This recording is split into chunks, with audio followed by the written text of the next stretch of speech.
Bir güle nasıl getireyim dile, dönmüşüm ben bülbüle, aşık oldum ben güle, ah bir güle bir güle. Gittin ama ben buradayım, bilsen ne kadar hastayım, kimin için ben yastayım, ah bir güle bir güle.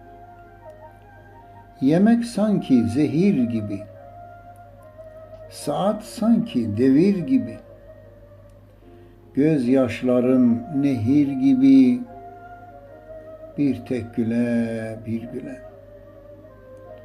Cumartesi misafir var, yarın gelmez çünkü pazar, bağrım kime yanar yanar, ah bir güle bir güle. Ayrılığın bana ölüm, yeter artık etme zulüm, kime diyem derdim gülüm, ah bir güle bir güle, vah bir güle bir güle.